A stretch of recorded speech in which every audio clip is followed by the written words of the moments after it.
नमस्कार। ये आकाशवाणी चंडीगढ़ है। अब आप रतिका से प्रादेशिक समाचार सुनिए। पहले इस बुलेटिन के मुख्य समाचार। देश के विभिन्न हिस्सों में 4 दिवसीय आस्था का महापर्व छठ नहाय खाए के साथ शुरू हुआ। प्रधानमंत्री नरेंद्र मोदी ने छठ पर्व की बधाई देते हुए व्रत रखने वाले लोगों की अटूट भक्ति को नमन किया। हरियाणा के मुख्यमंत्री नायब सिंह ने कहा कि सरकार किसानों की फसल का एक एक दाना खरीदने के लिए प्रतिबद्ध है। उन्होंने कहा कि खरीद की आड़ में सरकार के साथ धोखाधड़ी करने वालों को किसी भी सूरत में बख्शा नहीं जाएगा। हरियाणा में 10 नए औद्योगिक मॉडल टाउनशिप स्थापित किए जाएंगे। हरियाणा सरकार गुरुग्राम और सोहना की सभी नर्सरियों को आदर्श हाईटेक नर्सरियों के रूप में विकसित करेगी। और प्रधानमंत्री नरेंद्र मोदी कल दिन में 11 बजे आकाशवाणी पर मन की बात कार्यक्रम में देश विदेश के लोगों के साथ अपने विचार साझा करेंगे। अब समाचार विस्तार से। देश के विभिन्न हिस्सों में 4 दिवसीय आस्था का महापर्व छठ आज नहाय खाए के साथ शुरू हो गया है।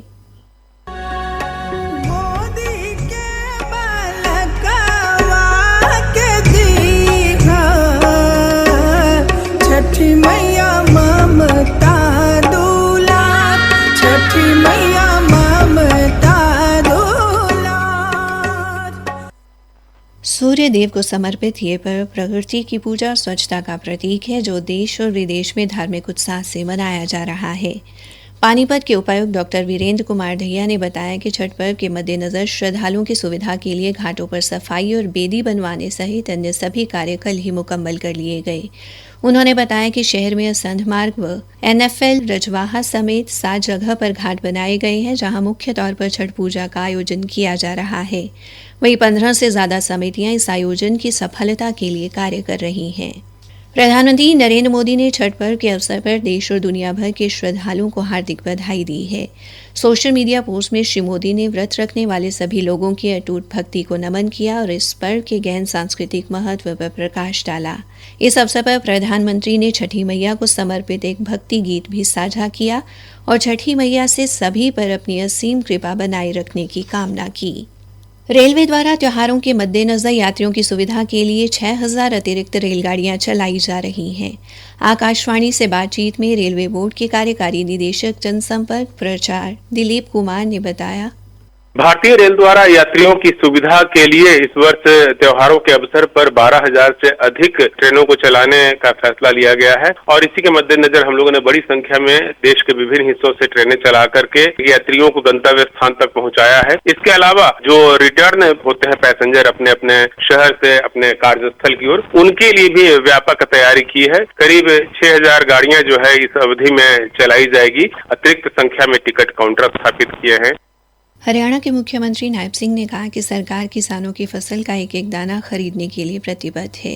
उन्होंने कहा कि प्रदेश में इन दिनों धान और बाजरे की फसल की खरीद का कार्य चल रहा है, लेकिन खरीद की आड़ में सरकार के साथ धोखाधड़ी करने वालों को किसी भी सूरत में बख्शा नहीं जाएगा।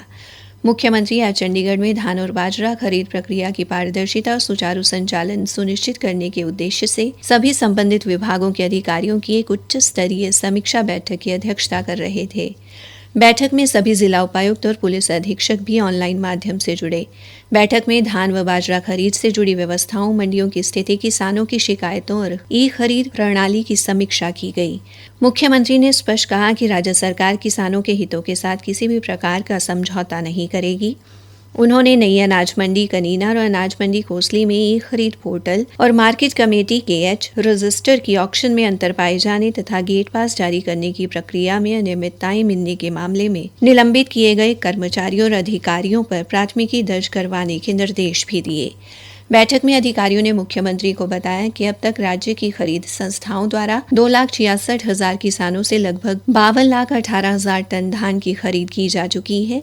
किसानों के खाते में 10,204 करोड़ रुपए से अधिक राशि हस्तांतरित कर दी गई है। राज्य की खरीद संस्थाओं द्वारा 291 टन से अधिक तथा निजी व्यापारियों द्वारा 3,99,000 टन बाजरे की खरीद की गई है। श्री नायब सिंह ने स्पष्ट किया कि केवल मंडी के निर्धारित दायरे में ही गेट पास स्कैन किया जाएगा। जिन मंडियों में गेट पास स्कैन सिस्टम का दुरुपयोग हुआ है, वहां संबंधित कर्मचारियों और अधिकारियों की पहचान करके विस्तृत रिपोर्ट दी जाए। उन्होंने ऐसे मामलों में कड़ी प्रशासनिक कार्रवाई के साथ साथ प्राथमिकी दर्ज करवाने के निर्देश भी दिए। मुख्यमंत्री ने दूसरे राज्यों से आने वाले धान के अवैध प्रवेश को रोकने के लिए पुलिस को सभी सीमावर्ती जिलों में नाकाबंदी करने के सख्त निर्देश भी दिए। मुख्यमंत्री ने जिला प्रशासन के अधिकारियों को खुद मंडियों का नियमित दौरा करने और किसानों से संवाद स्थापित करने को भी कहा। उन्होंने कहा कि जिन चावल मिलों को धान आवंटित किया गया है उनका समय समय पर भौतिक सत्यापन किया जाए। मुख्यमंत्री ने कहा कि किसी भी स्तर पर लापरवाही या भ्रष्टाचार पाए जाने पर तुरंत सख्त कार्रवाई की जाएगी। प्रादेशिक समाचार आकाशवाणी चंडीगढ़ से प्रसारित किए जा रहे हैं। जीएसटी सुधारों के कारण ऑटोमोबाइल उद्योग के कारोबार में आए उछाल की तरह इस बार दिवाली पर इलेक्ट्रॉनिक्स वस्तुओं के कारोबार में भी काफ़ी वृद्धि दर्ज की गई। इलेक्ट्रॉनिक्स का कारोबार करने वाले व्यापारियों ने कहा कि दिवाली पर उम्मीद से अधिक बिक्री हुई है। इस बार हर वर्ग ने जमकर खरीदारी की। जिनमें एक इलेक्ट्रॉनिक्स व्यापारी मनोज ने कहा कि त्योहारी सीजन आरंभ होने से पहले प्रधानमंत्री नरेंद्र मोदी की सरकार द्वारा अनेक वस्तुओं पर जीएसटी में छूट देना व्यापारी एवं ग्राहक दोनों के लिए वरदान साबित हुआ। मनोज ने बताया, ऊपर में जीएसटी कम हुआ है, सेल भी इम्प्रूव हुई है उससे दिवाली पे अभी, और जीएसटी के कारण से बहुत सेल में फर्क पड़ा है। जैसे कि बड़े टीवी हैं 55 इंच है, 45 इंच है, 43 इंच है, सब में 28% से 18% जीएसटी हो गया। उसमें लगभग आप ये लगा लो 4-5 हजार रुपए का फर्क पड़ेगा। दिवाली भी अच्छी गई है, तो बढ़िया सीजन गया सारा। सभी व्यापारियों ने कहा कि जीएसटी पर मिली छूट ने हर वर्ग को लाभान्वित किया है।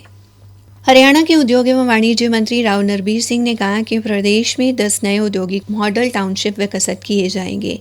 उन्होंने कहा कि 2 मॉडल टाउनशिप गुरुग्राम के आसपास स्थापित किए जाएंगे।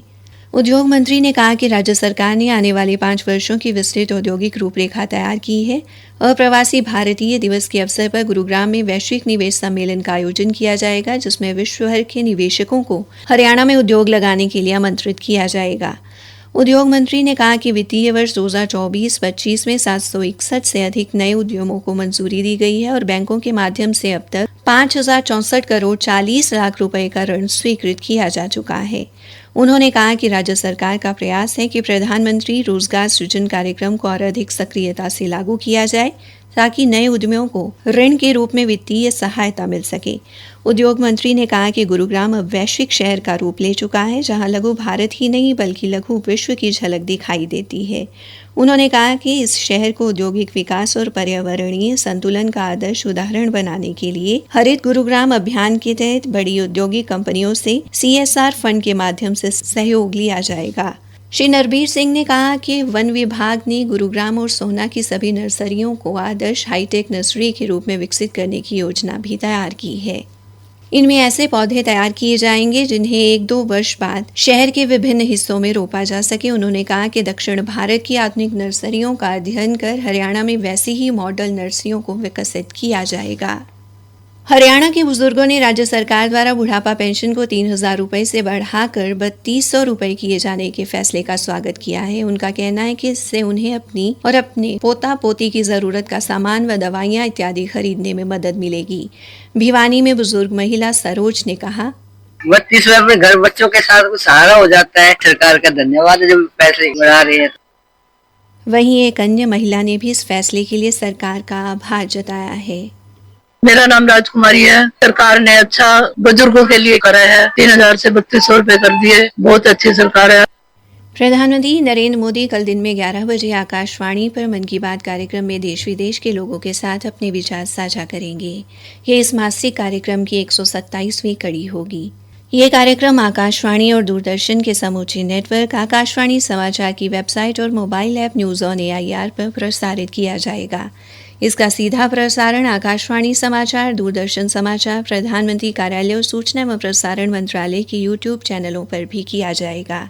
आकाशवाणी पर हिंदी प्रसारण के तुरंत बाद ये कार्यक्रम क्षेत्रीय भाषाओं में भी सुना जा सकता है। अंत में मुख्य समाचार एक बार फिर। देश के विभिन्न हिस्सों में 4 दिवसीय आस्था का महापर्व छठ नहाय खाए के साथ शुरू हुआ। प्रधानमंत्री नरेंद्र मोदी ने छठ पर्व की बधाई देते हुए व्रत रखने वाले लोगों की अटूट भक्ति को नमन किया। हरियाणा के मुख्यमंत्री नायब सिंह ने कहा कि सरकार किसानों की फसल का एक एक दाना खरीदने के लिए प्रतिबद्ध है। उन्होंने कहा कि खरीद की आड़ में सरकार के साथ धोखाधड़ी करने वालों को किसी भी सूरत में बख्शा नहीं जाएगा। हरियाणा में 10 नए औद्योगिक मॉडल टाउनशिप स्थापित किए जाएंगे। हरियाणा सरकार गुरुग्राम और सोहना की सभी नर्सरियों को आदर्श हाईटेक नर्सरियों के रूप में विकसित करेगी। और प्रधानमंत्री नरेंद्र मोदी कल दिन में 11 बजे आकाशवाणी पर मन की बात कार्यक्रम में देश विदेश के लोगों के साथ अपने विचार साझा करेंगे। इसी के साथ ये समाचार बुलेटिन समाप्त हुआ।